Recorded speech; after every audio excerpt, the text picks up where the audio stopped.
Magandang araw, Sir Wilbur po, at your service. Narito ang ETUlay upang gabayan ka sa inyong pag-aaral upang lubos na maunawaan ang iba't ibang paksa o subject. Ang ETUlay ay isang free online tutorial class na pinangungunahan ng DepEd Educational Technology Unit sa pamumuno ni Undersecretary Alain Del B. Pascua.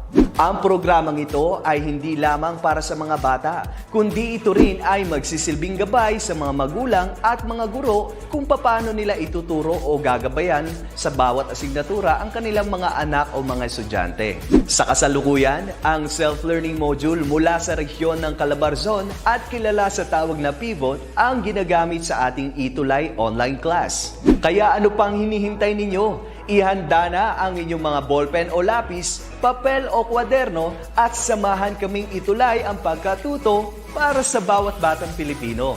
Sama-sama tayong magtutulungan para malampasan ang mga hamon sa panahong ito. Halina't matuto kasama ang inyong online tutor sa oras na ito.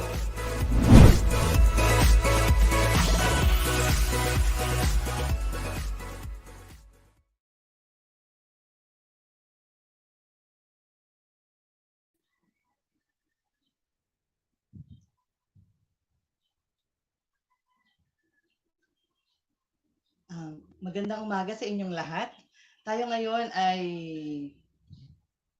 nandito para pag-aralan natin ang for the third quarter yung ating music grade 8. Alam ko excited na ang lahat. This is my first time to teach online, live.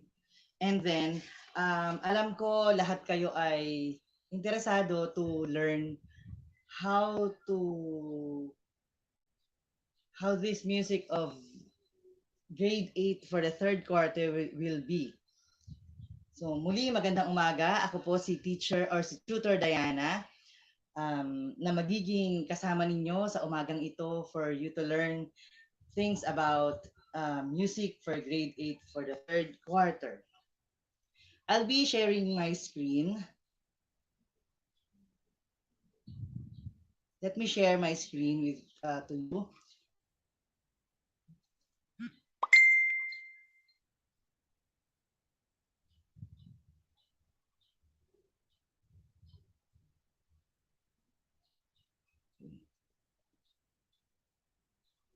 I hope everybody is also excited like me for this morning activity.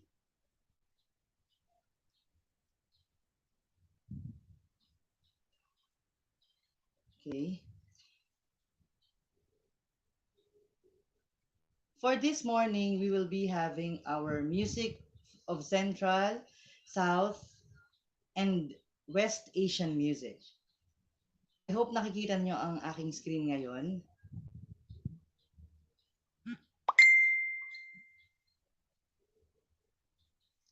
Okay. So for this morning's session, our objectives would be the learners would be able to classify musical instruments from Central Asia, South Asia, and West Asia. So before we go on to our discussion, since this is the first day that we are going to have our lesson, let us have a short pretest for the lesson that we are going to discuss. So this is a modified true or false. On your notebook, please write true if the statement is correct, and if it is incorrect, change the underlined word or group of words to make the statement true. That is what you're going to do. True if the statement is true, and write the correct word for the wrong or false underlined word that it is being stated. Number 1.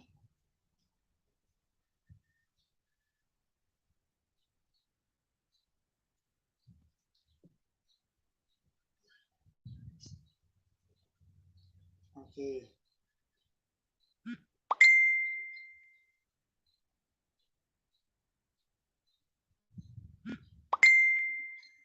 Can you see the question? Nakikita niyo po ba?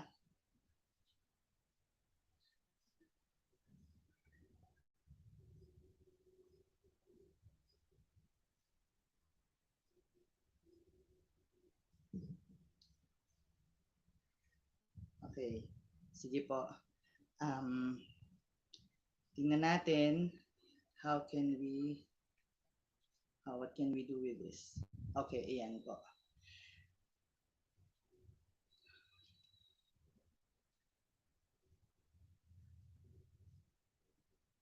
Okay. Number one question, gun is one of the oldest classes of instrument in India. Is it true or false? Gun is one of the oldest classes of instrument of India. Let us see who can answer.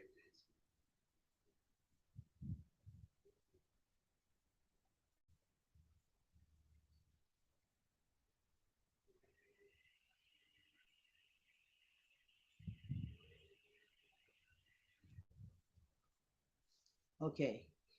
So our answer is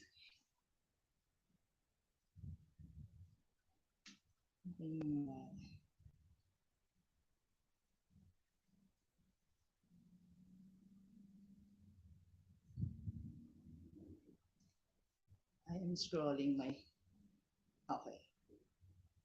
So our answer for number one is true.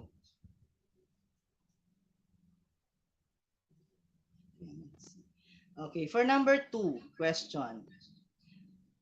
That is referred to as Vina during the old civilization. Is it true or false? The underlined word is Vina. That is referred to as Vina during the old civilization. True or false? Let's see who can answer.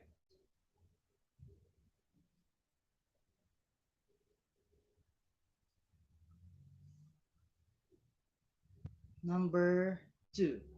Okay, we have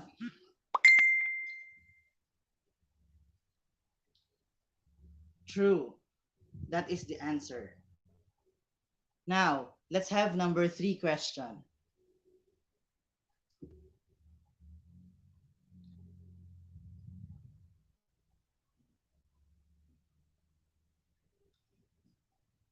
Suhr is also known as blown air. It is characterized by the use of air to excite the various resonator.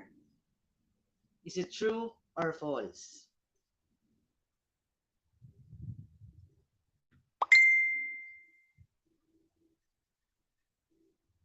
Okay, the answer is true.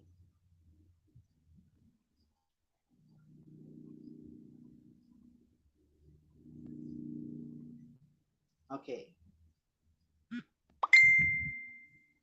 Let's see who are answering. Now, number four. Tala is described as a membranous percussive instrument. Tala is described as a membranous percussive instrument. Is it true or false? Okay, good morning po for watching from Southern Leyte. Chepay, Kaindoy, let us recognize them who are watching right now. Also to our EPS from Cavite, Ma'am Len Mendoza. Okay, now let's see who can answer.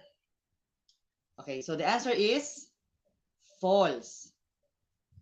And the correct word or correct term is avanade, meaning for number four, avanade is described as membranous percussive instrument.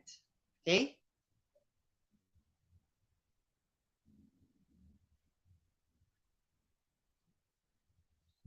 Okay. Next number, vivat is described as wind instrument.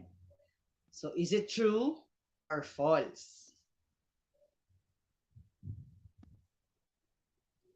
Let's see who can answer. I hope marami pong nanonood sa atin ngayon at nakakapakinig. The answer is false. It is bowed string. bowed string is described as wind instrument. So that is the answer. Okay.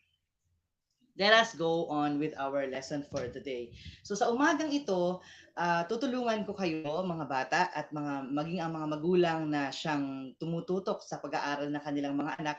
Salamat po sa inyo dahil binibigyan niyo sila ng panahon at oras na matulungan sila upang maunawaan nilang lalo ang kanilang mga lessons. Sa umagang ito, we have the music of the, katulad ng binanggit ko kanina, Central, South, and West Asian music. So, una, pag-uusapan po natin ang musika ng India.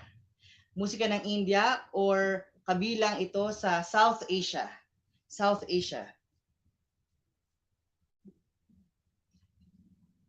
India is said to be the largest country in South Asia. So, pinakamalaki daw ang India. Excuse me.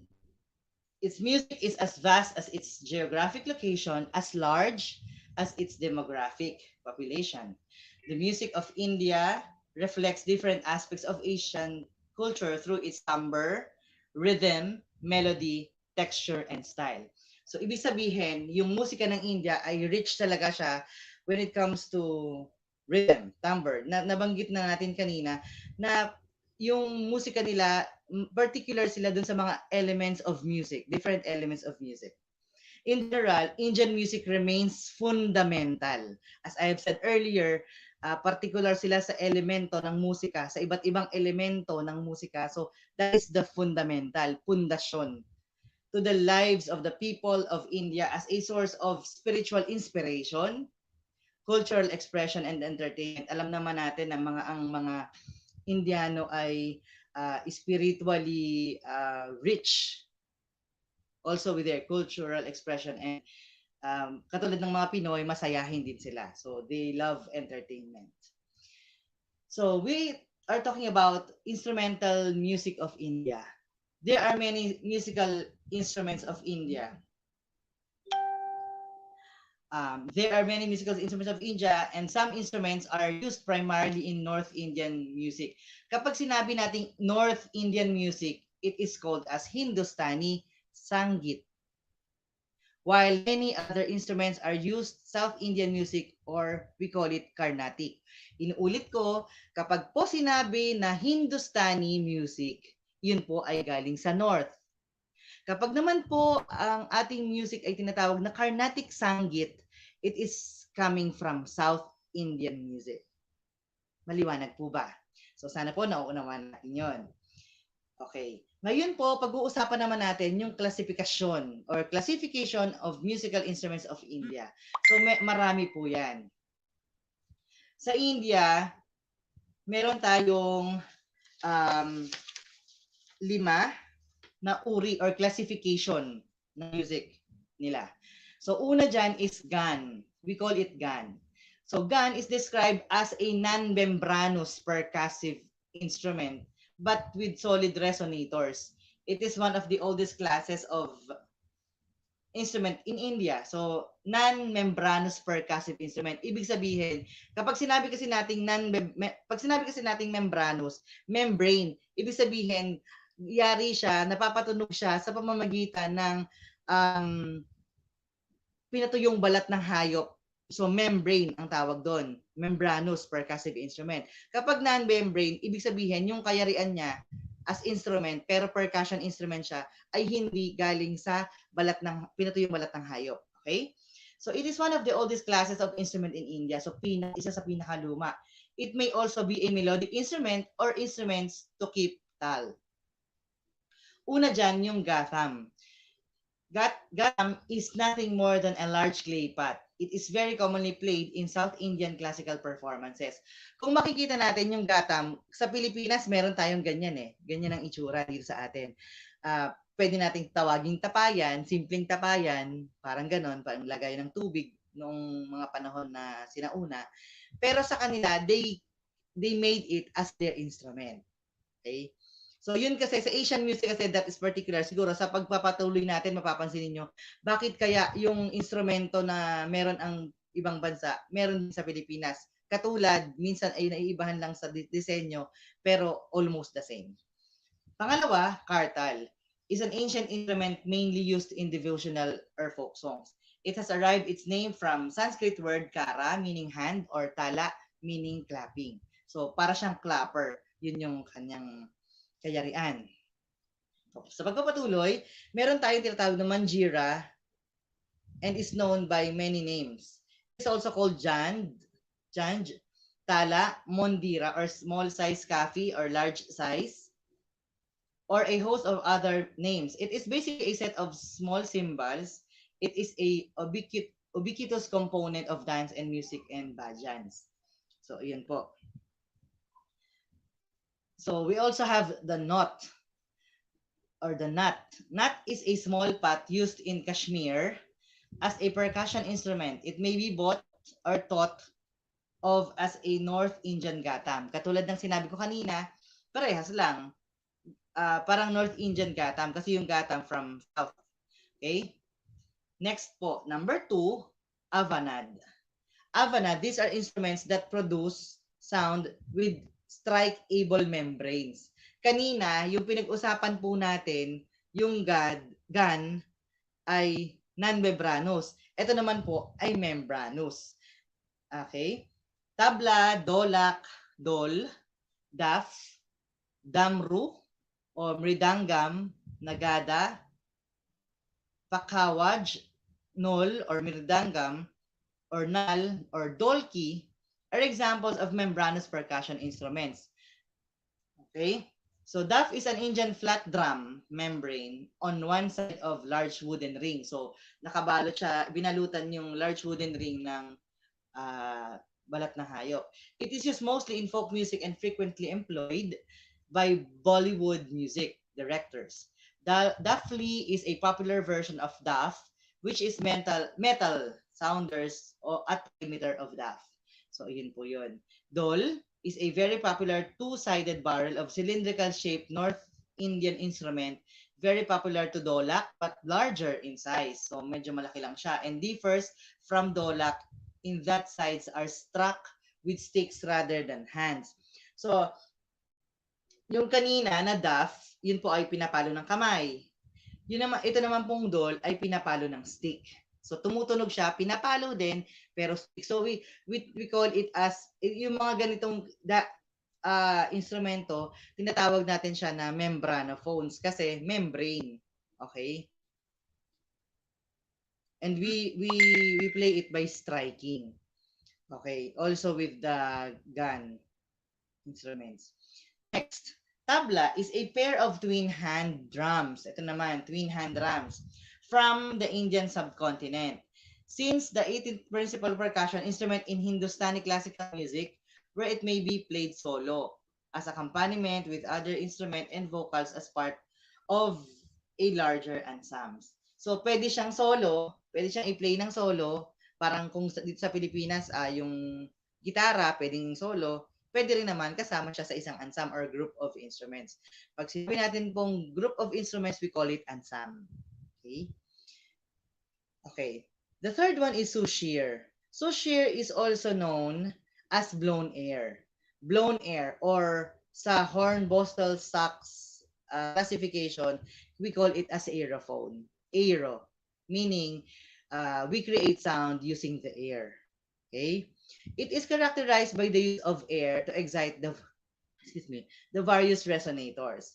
So we have the first one is the bansuri, second one is shenai, the third one is shan.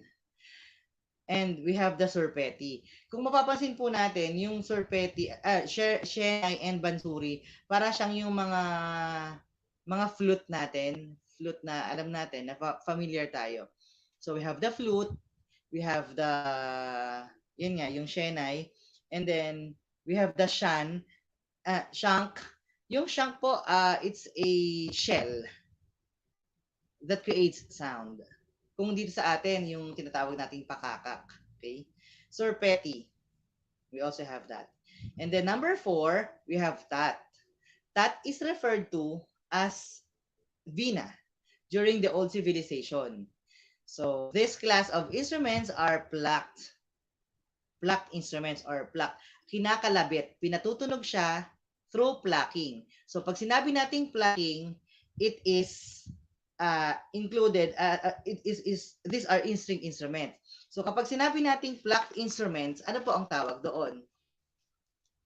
Sa horn, bostal, sax classification, kapag sinabi nating plucking, it is called as chordophones. Okay? So napag-usapan na natin kanina, meron tayong membrano phones, meron tayong chordophones ngayon, and meron ulit din tayong aerophones kanina. So panglima, we have VTAT. VTAT is described as bowed stringed instruments. One of the oldest classifications of instruments, and yet did not occupy a place in classical Indian music until the last few centuries. So, sabi dito, bowed string instrument. So, ibig sabihin, gumagamit ng bow para mapatunog ang instrumento. Parang violin, kasi doon tayo familiar. So, they use bow to create sound. So, we have the banam, we have the esraj, we have the sarangi, and shikara. So, these are the VTAT instruments. So, sabi nga dito, oldest instrument. Okay? Next po.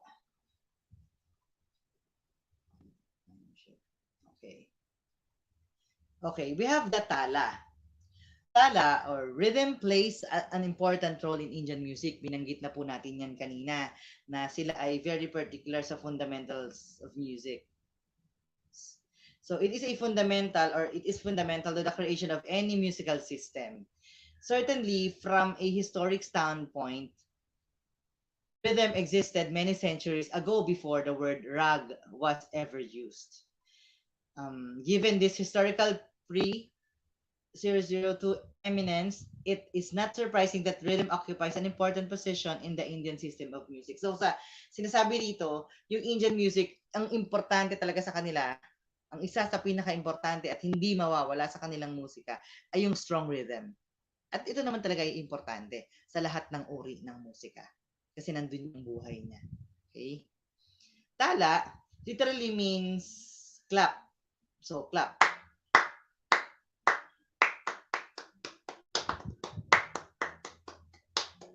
So, yung rhythm kasi, siya yung nagbibigay ng buhay. So, kapag slow, or fast, so yung tibok ng puso kasi natin di ba? Alam na natin yung sa basic meaning ng rhythm, yung beat kasama doon, di ba? So, dun bumubuhay. Dun siya nabubuhay. So, variously translated as tal or taal or taala. So, tala is a regular, repeating rhythmic phrase, particularly as rendered on a percussive instrument with an ebb or flow of various intonations represented as a teka.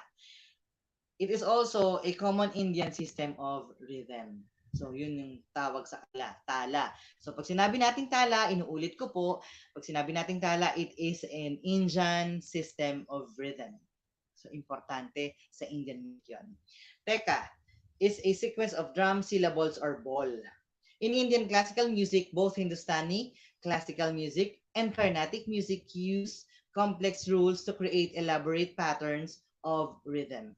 So, yun nga, elaborate patterns, meaning whether it is in Hindustani classical music or Carnatic music, still, yung rhythmic pattern is really an important part of the creation of music for them. Tabla, most common instrument for keeping rhythm in Hindustani music. So yun yung tabla. And mridangam is the most common instrument for keeping rhythm in Carnatic music, also transliterated in mridang. So mridangam or mridang is only one instrument. Okay, inuulit natin. Tabla is for the Hindustani music and mridangam is for Carnatic music. So, ito yung bumubuhay sa kanilang ritmo, sa kanilang musika. Sunod po natin pag-uusapan ay from Central Asia, which is Pakistan. So sa Pakistan, it says here, Pakistan is known for its unique vocals. Yan. Kanina, Indian, they are most sa rhythm sila sa instrumental music. So sa Pakistan naman, vocal music naman sila. So this distinctive Pakistani sound was formed with multiple influences not only from various parts of South Asia but also includes diverse elements from Central Asia, Persia, Turkey, and the Arab world. So instrumental music of Pakistan is Punjabi. Punjabi music strengthens the importance of musical instruments in Pakistan. Ano ba tong Punjabi?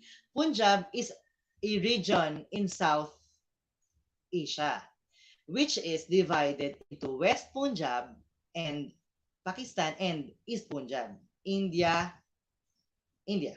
Bhangra, one of the most recognized forms of Punjab, is based on the drum of Dol.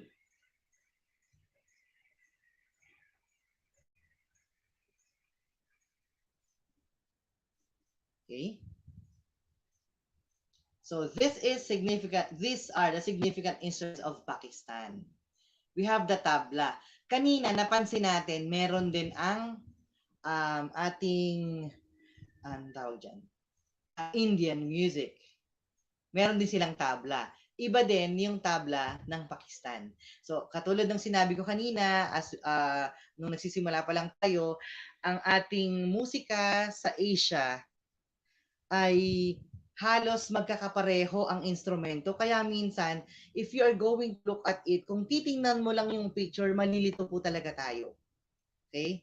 So, we also have the dolak in Pakistan and the harmonium. Yung tabla po at dolak, these are membrano phones. Yung harmonium naman po ay tinatawag natin siyang chordophones. Also, rubab.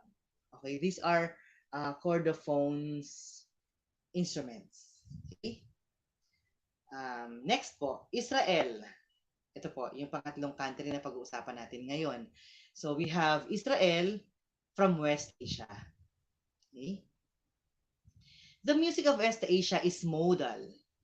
Harmony is not emphasized, but rather includes salient features such as melodic complexity and ornamentation, including 1/4 tones and rigorous rhythmic development. So kung napapansin natin, magkakaiba sila ng focus. Sa India, ang kanilang focus ay sa rhythm. Pero halos lahat ng fundamental elements ay sinasakop naman nila, pero yung talagang pinaka focus nila is more of rhythm. Sa Pakistan, yung instruments din, pero sa vocals naman sila mas ine-emphasize nila. This one naman, emphasizing melodic complexity and ornamentation. Ornamentation, parang kung sa Tagalog ay kung sa atin, sa pag-aayos natin ng katawan, yung mga abuloryo na tinatawag ng matatanda. So, including 1/4 tones and rigorous rhythmic development. Okay? Siguro po nakaka-relate din po tayo doon. Sunod, instrumental music of Israel. Ano nga ba yung mga instruments? So, the lute such as the Philippine bandurria and laud traces its origin from the Middle Eastern oud and Indian sitar. Ang India kasi may sitar, parang gitara din po iyon. Goblet drum or darbuk and the tambourine and the other instruments associated with Middle Eastern music are used as accompaniment. Okay?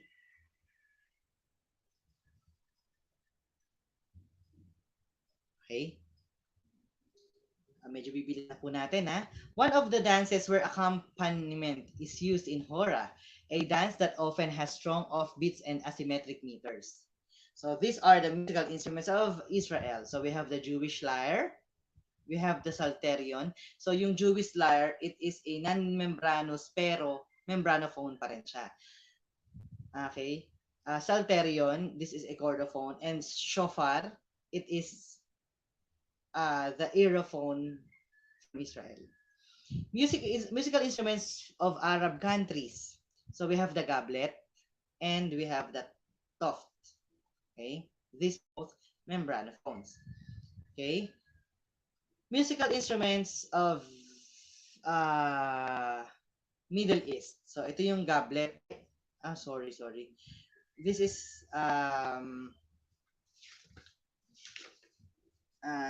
medyo na dito lang po ako. This is a rube. This is a oud. This one is oud.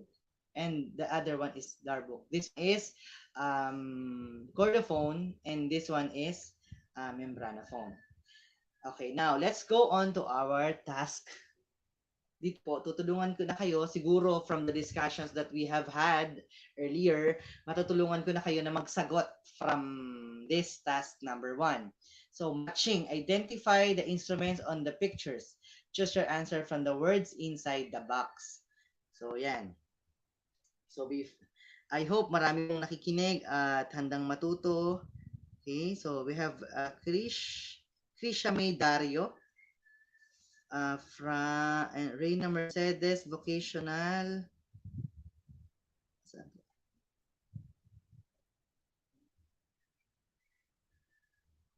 Reina Mercedes Vocational and Industrial School.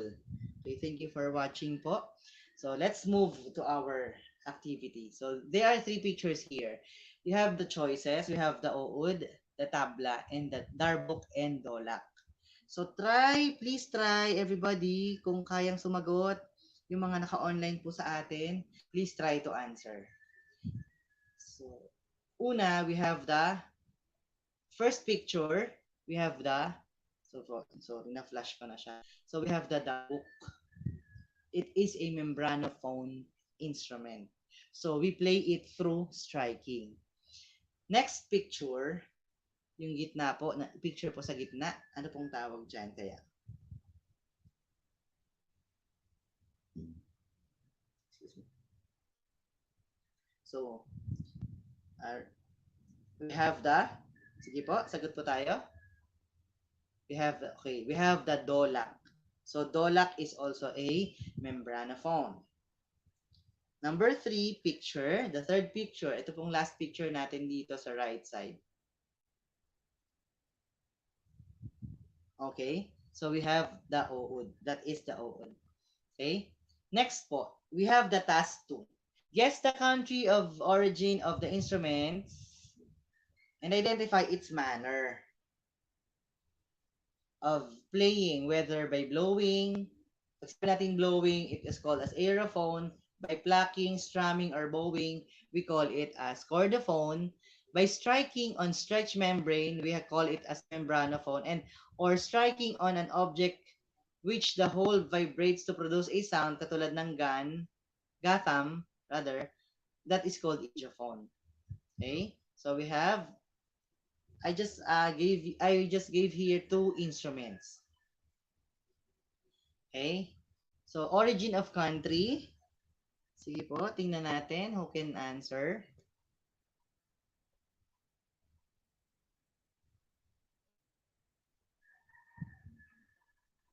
Okay, so we have India. So it is came from India.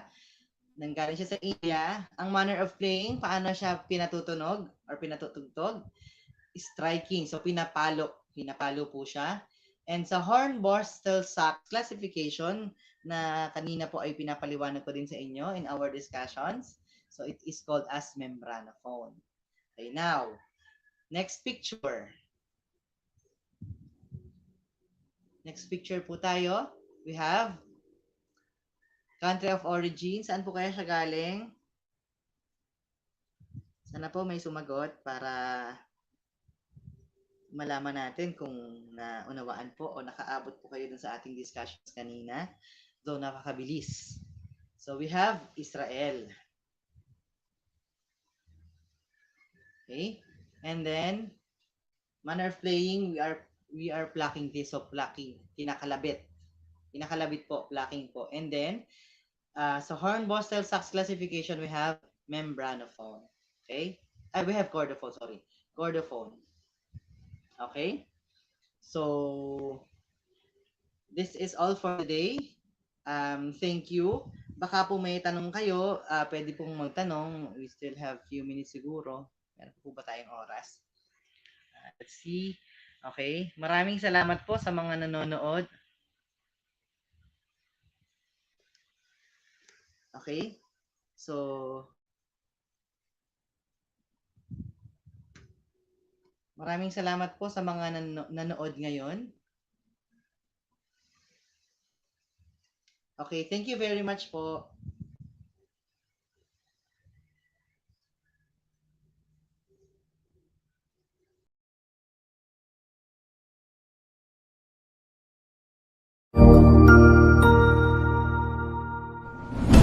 Good day, this is Teacher Rowan. I'll be your guide in exploring Google Apps for education, for teaching and learning. In Google for Education, teachers can connect and collaborate easily while staying on task. It gives teachers the freedom to spend more time personalizing the learning experience and less time managing it. Students can learn essential skills such as 21st century problem solving, which they can use it in their future careers. As such, the accessibility features will also help and assist every learner to do their best work. Google offers different useful applications that we can use to connect education to technology. This will help our teachers as a 21st century educators to innovate and find ways on how to make teaching and learning more exciting, engaging, effective, and flexible to the demands of the society. Let's re-explore the education experience by discovering new angles to create, collaborate, and communicate as one. Para sa bata, para sa bayan, at para sa guro. Ang pagkatuto, huwag gawing komplikado. Sulong edukalidad.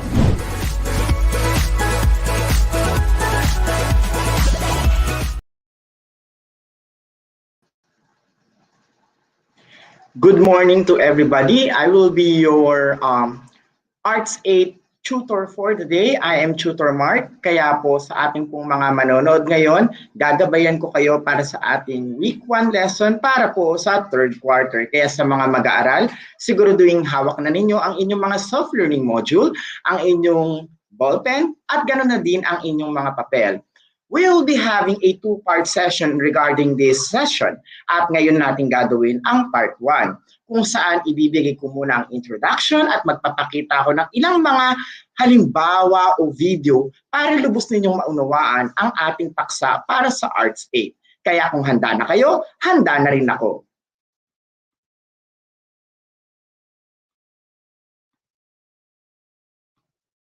Mga bata, pakatandaan lamang na ang ating ginagamit na module sa kasalukuyan ay hindi po sa kalabarzon. Ang ginagamit po natin yun ay pangkabuuan. Kaya ang aking presentasyon ay aking din pong inilagay sa ating pong DepEd Commons para sa mga teachers, sa mga magulang, at sa mga mag-aaral na gustong magabayan. Pwede niyo po itong ma-download ng libre. Atin ang simulan. For our Week 1 lesson, we will give focus first in South Asian arts, particularly in some areas of perspective. At para mas lubos natin itong maunawaan, tignan ang ating target sa araw na ito. At the end of the session, you will be able to analyze elements and principles of art in the production of arts and crafts inspired by the cultures of South Asia. My dear learners, you have already studied before in Araling Panlipunan kung ano-ano ba ang mga bansa na makikita sa Timog Asya o South Asia. Let's have a recap.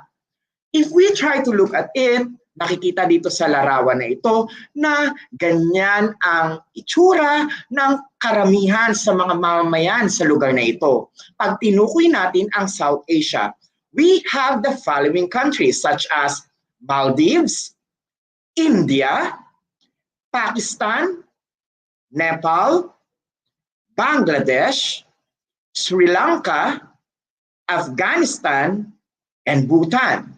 However, ang ating bibigyan ng focus dito mga bata ay ang dalawang bansang ito, ang India at ang Pakistan. Mga bata, handa na bang makinig? Kung opo, hawakan na ang ballpen at isulat ito sa inyong mga papel para kung ano man ang aking impormasyon na babanggitin ay inyong isulat kaagad. Dahil ating tinutukoy ang kasaysayan ng South Asian arts, ating unang babalikan ang bansang India. The Indian arts is actually associated with different eras. At sisimulan natin to sa tinatawag na ancient art. Makikita sa Ajanta Caves ng Maharashtra, India, ang klase ng kuwebang ito. Dito makikita ang caves o mga kuweba na inukit.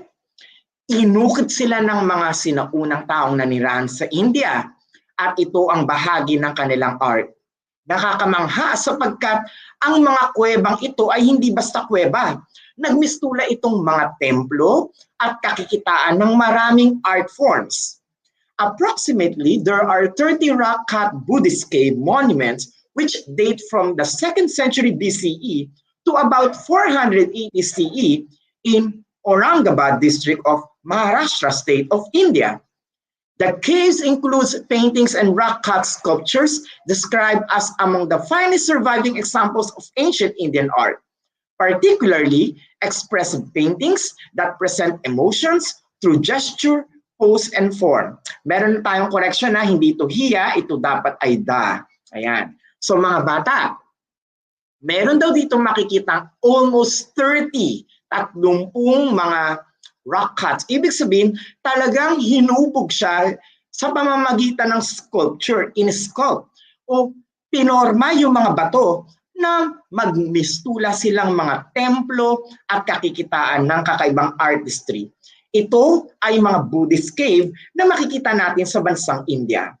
Now, aside from that, we will see here painted ceilings na kakikitaan nga natin ng paniniwalang Buddhism.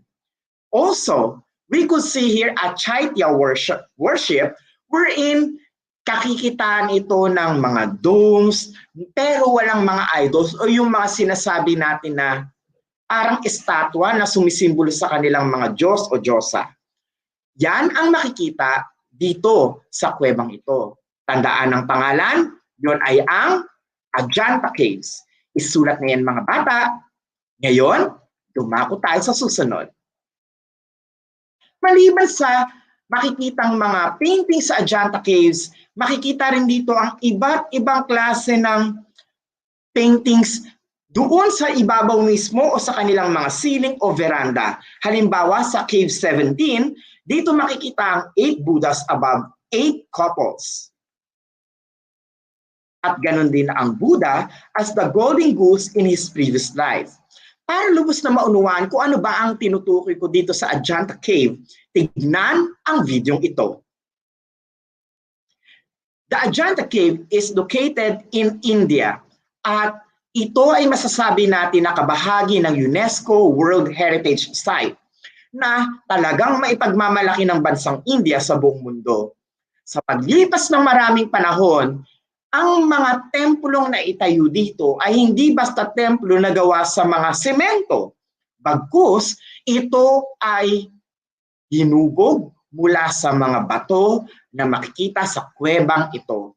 Yan ay pinukpok, in-sculpture, yung tawag natin ay sculpture, at kung saan sa loob nito ay kakikitaan natin ng mga paintings. Paintings na nasa dome, paintings na nasa wall o nasa ceilings, at diyan natin makikita kung gaano kagagaling ang mga arkitekto at inhinyero ng mga sinaunang taong nanirahan sa India. That's how they look at it.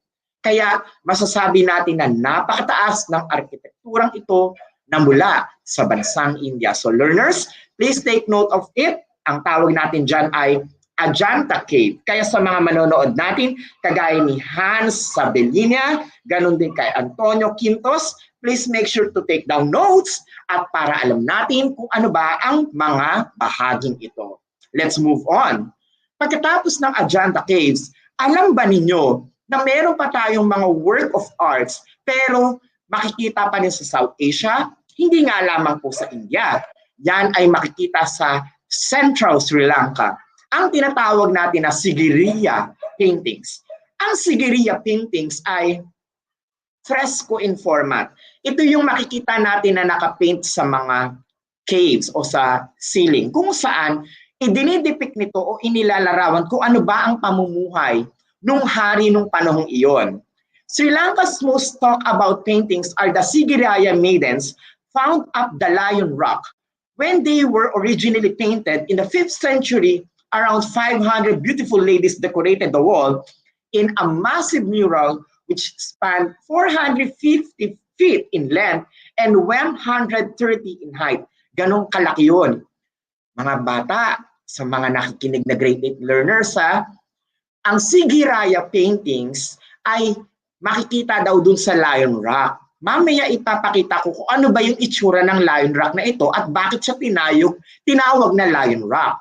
Bukod dito, ito ay patungkol sa mga maidens, Sigiriya maidens. Sila yung mga tagapagsilbi, sila yung concubine, o sila yung mga asawa ng hari noon na naninirahan dyan sa Sri Lanka. Malalaman ninyo mamaya kung ano ang kanyang pangalan. Tandaan ang ating pangalawang ancient art mula sa South Asia, itong tinatawag natin na Sigiriya paintings. Just like what I've mentioned earlier, this is a fresco. Fresco is a mural painting technique that involves painting with water-based paint directly onto wet plaster so that the paint becomes an integral part of the plaster. At malalaki ang mga paintings na makikita dyan sa Sri Lanka sa kanila pong tinatawag na Lion Rock. And for you to understand it very well, please watch this video. This is Sri Lanka. Ang nakikita ninyo ay ang distrito ng Matale. This rock rises 200 meters from the surrounding landscape at dyan nabuo ang pamumuhay ng isang hari na kung saan siya ang dahilan kung bakit meron tayong Sigiriya paintings. The site was used as a Buddhist monastic area. And so, etong lugar na ito ay kay Kashyapa. Ito ang Sigiriya Rock Citadel. Etong nakikita ninyong bundok na yan ay hindi bundok. Yan ay isang malaking bato na nakausli. At yan, dyan makikita ang Sigiriya paintings. And as you could see, meron itong malamistulang templo sa tuktok at malalaman natin kung bakit ba siya tinawag na Lion Rock. Remember the name? King Kashyapa. Napansin ninyo mga bata, meron tayo ritong parang paa ng leon na makikita sa ibaba. The top of the rocks was supposed to have been in the form of an enormous lion. That's why the area was called as the Lion Rock. Nakita niyo yung paa? Yan na lang ang natitira sa original nitong pagsasalarawan. And as an illustration, it looks like this. Yan ay isang malaking bato na makikita doon. The site was a palace. Now, if you look onto the western wall, dyan natin makikita yung maraming paintings na aking tinukoy kanina, yung Sigiriya paintings.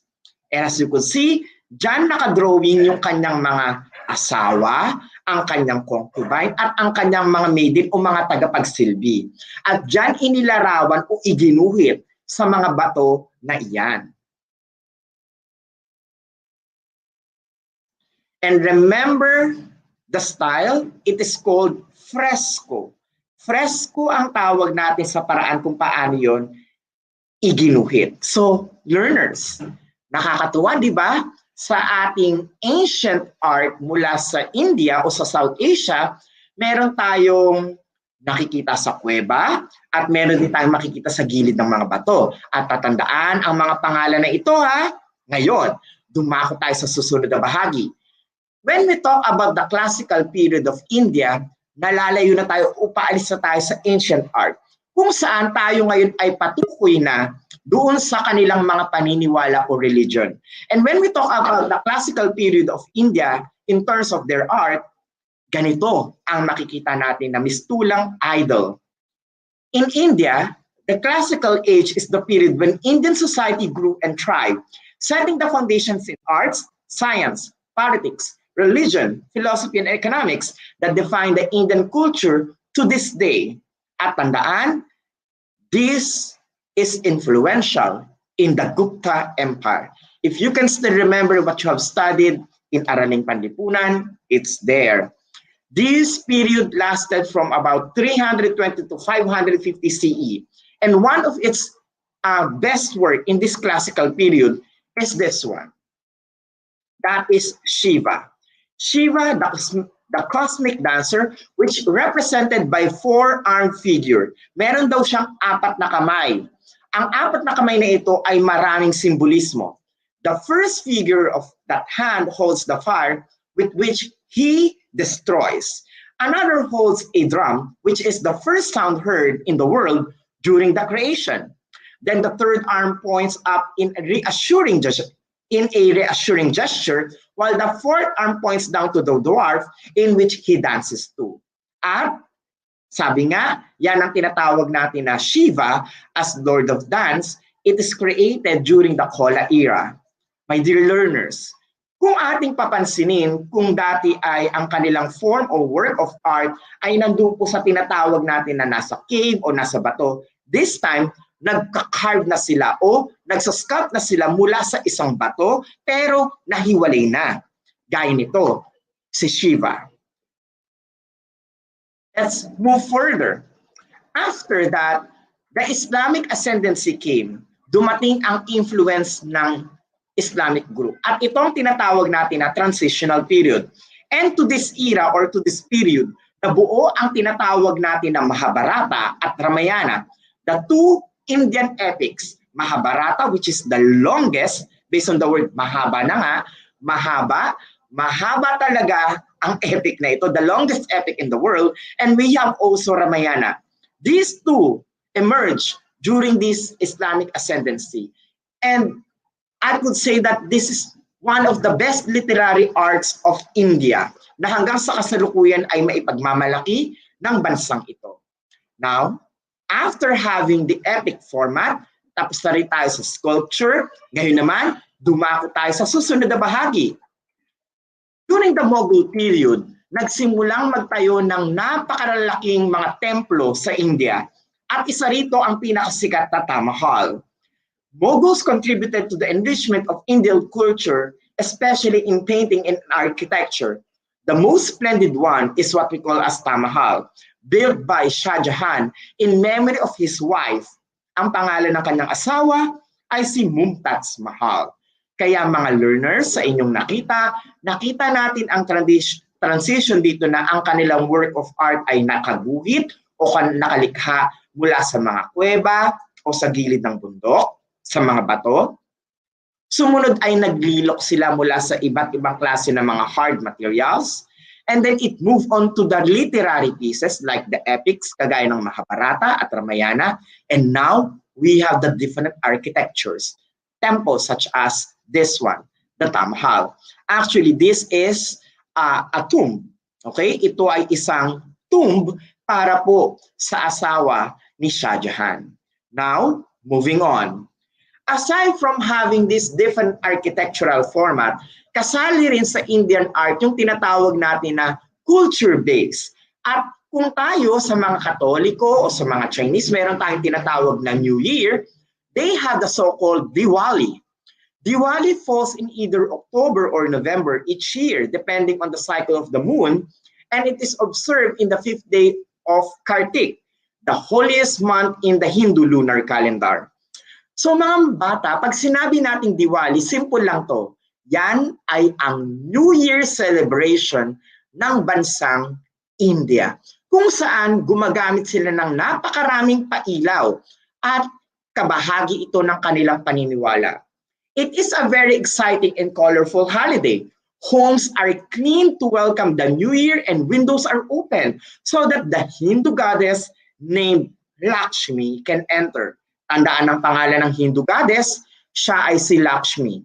At sabi rito, kinakailangan ay malinis at maliwanag ang kanilang bahay para pumasok dito si Lakshmi.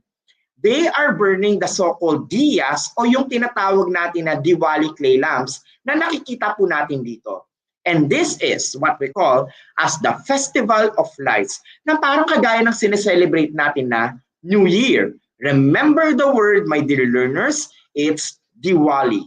At Ito ang halimbawa na mula po sa National Geographic Channel. This is Tamahal. Sabi nga natin, nagbago at nag-improve ang arts ng India at kabahagi nito ang kanilang celebration sa tinatawag na Diwali. Dito talagang naghahanda ang mga tao, bumibili sila ng mga bago nilang damit at tinatawag nga natin na Indian silk. Maliban dito, sila ay gumagamit ng mga pailaw in celebration for the Diwali. At gaya ng inyong nakikita, masyado talagang magarbo, pero kakikitaan natin to ng isang klase ng art na may sinasaboy sila sa sahig. Meron silang parang iginuguhit pero hindi sila talaga nagdo-drawing. They are using powder. They are using a sand, colored sand. Gaya ng nakita ninyo kanina, at ito ay kabahagi pa rin ng kanilang paniniwala. And that is what we call now as the Rangoli. The Rangoli looks like this. Yan ay colored sand na inaayos o dinidecorate nila sa kanilang mga sa labas ng kanilang bahay, especially kapag pinagdiriwang nga nila yung kanilang celebration na in association sa atin yung kanilang New Year. So, Rangoli is one of the most beautiful or most pleasing art forms of India, and it comes from two words, Ranga meaning color and Avali which means raw. Dahil nakaayos ang color combination nito according to the raw, at pwedeng ito ay magmukhang isang bulaklak. Rangoli is the art of making designs or patterns on the walls or the floor of the house using finely ground white powder along with different colors. Numerous households in the Indian subcontinent make use of Rangoli designs for decorating the country yard of their houses. Gaya nga ng aking nabanggit, yan ay kitang-kita lalo kapag sinelebrate nila yung kanilang New Year celebration. Now, this is an example of a Rangoli art. Panoorin po ito. Paano kaya nila nabubuo yung pabilog? Usually, they put this kind of ring o yung bilog and then sinasaboy lang gamit ang kanilang mga kamay at inilalagay yung colored sand kagaya nito. And once it is complete, gaya ng nakita ninyo, tatanggalin. Pag tinanggal, they will put another combination on it by using usual materials to decorate it. Kagaya niyan, takip ng mineral water. At nakita ninyo, mukha na siyang disenyo ng isang bulaklak. Again, this is an Indian art named Rangoli. Hindi ba't napakaingat sapagkat pag hindi maingat, pwedeng mabura at uulitin ninyo ulit yung design. So as you could see, yung circular format ay kanilang inaayos at hindi lamang basta puti ang kanilang ginagamit. They are also using colored powders kagaya nan. May color yellow, may color green, may color white.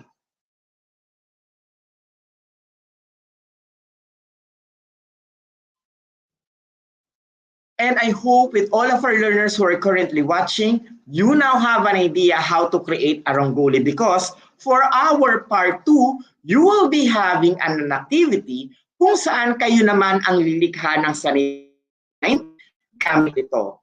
And look, if you would like to design it like a leaf or petal, ganyan po ang itsura niyan. Kinakailangan lamang natin ng isang pen at idudugtong o idodraw para magkaroon siya ng forma na magmukha siyang isang dahon o magmukha siyang isang petal coming from a circular format ng ating powdered sand. So I hope nakakuha po kayo ng idea sa aking ipinapakita at sa mga learners na nanonood ngayon, you can download this in DepEd Commons. I have uploaded it para magkaroon kayo ng idea at sa ating gagawin na pagsasanay tungkol sa Rangoli. Next time, sa ating part 2 session, ay makakagawa kayo ng magandang work of art. So, with all of these things being said, let's answer our exercise number 1. I only have here 4 questions, and I hope masagot na ninyo ito ng tama based sa aking binigay na habyaw na discussion, paunang bahagi tungkol sa Indian art. o tungkol sa South Asian art. Number 1, this is the Indian art of making designs or patterns on the walls or the floor of the house using finely ground white powder along with different colors. Yan ba ay shirdax, swastika, Rangoli, or tajiks? Online, what do you think is the best answer here? Ano ang tawag natin sa Indian art na bumubuo ng pattern? Ano ang tawag natin dito? If your answer is Rangoli, then you are correct. As I've mentioned earlier sa ating part 2 session, magkakaroon tayo ng hands-on activity at tuturuan ko kayo kung paano ba natin ito gagawin. Kaya kay Mary Grace Sahilan na sumagot ng Rangoli, you are correct. Tandaan, this is utilized o ginagamit sa kanilang celebration doon sa tinatawag natin na kanilang New Year celebration. At mamaya malalaman natin ulit sa ating pagre-review kung ano ang tawag doon. Now, answer this next item. Number 2. This is the act of fashioning and producing by cutting into or shaping solid materials such as wood or rock to form an artistic work. Nakitang-kita sa ating ancient art ng India at ganun din sa kanilang classical period. Is it A, painting, B, carving, C, emulating, or D, drawing? Alin kaya rito ang pinakatamang kasagutan? Kung saan isinasaayos yung mga bato sa mga kuweba o yung mga matitigas na bagay kagaya ng kahoy para magkaroon ng shape. Ano kaya ang tawag natin sa act of fashioning and producing this one into a cut formats? If your answer is letter B, carving, then you are correct. Dahil kagaya ng aking nabanggit kanina, yung isang temple na makikita dito, di ba sabi nga natin talagang na-build siya onto that format. At yan ay makikita natin sa ancient period o sa ancient art ng South Asia. Next, let's move on. Number 3. It refers to the major Hindu deity and is the destroyer or transformer among the Trimurti. Pag sinabi nating Trimurti, ito po yung tatlong Hindu deity, si Brahma, si Vishnu, at sino yung isa? Nabanggit ko na, sino kaya yung isang hinahanap natin dito na tinutukoy bilang isang the destroyer? Is it A, Vishnu, B, Allah, C, Brahma, or D, Shiva? Sa mga sumagot online, gagaya ni Lara May Dominguez, very good. Now, for this item, tama ang sagot ni Justin Falcotelo at ganun din kay Mary Grace Sahilan. The answer is Shiva. Sabi nga natin kanina, di ba? Meron siyang 4 na kamay na inelaborate at binigyan ng explanation kung ano ang ibig sabihin nito based on to that artwork. Now, we go to our 4th question and the last one for this exercise. This is a technique of mural paintings executed upon a laid line. Yan ba ay emulous, vegetative, frescoes, or flamboyant? Ang example nito yung nandun sa Sri Lanka. Ano kaya ito? O bigyan ko yung name, yung Sirigia. That is letter. If you choose letter C, frescoes, then you are correct. At gaya ng aking binanggit kanina, yan ay isang klase ng ancient art na mula po sa South Asia. So to my dear learners who are currently watching, you can download this presentation in DepEd Commons. Just simply go to ETUlay, week 1 of the 3rd quarter, and simply download the presentation. For all teachers who are currently watching, you can download that, and after, you can also see the attachment of videos that I have utilized earlier. So with that, thank you so much and hope to see you again in our next session in ETUlay. Again, this is Tutor Mark, your Arts 8 tutor. Kita-kits sa susunod. Paalam!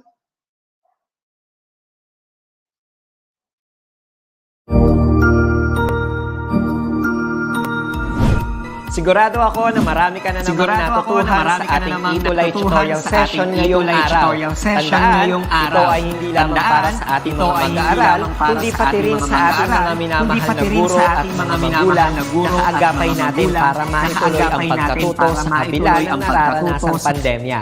Patuloy ding sumubaybay sa DepEd TV para sa mga araling ginawang video episodes. Mapapanood ito mula Lunes hanggang Sabado, alas 7 ng umaga hanggang alas 7 ng gabi sa inyong mga telebisyon. Abangan bukas mula 1:00 ng tanghali ang iba pang aralin sa ating ETUlay free online tutorial session sa Filipino. I-like and subscribe at manatiling nakasubaybay sa ating ETUlay tutorial session sa DepEd Edtech Unit FB page at Educational Technology Unit channel sa YouTube at sa DepEd Tayo at DepEd Philippines social media accounts. Paalam!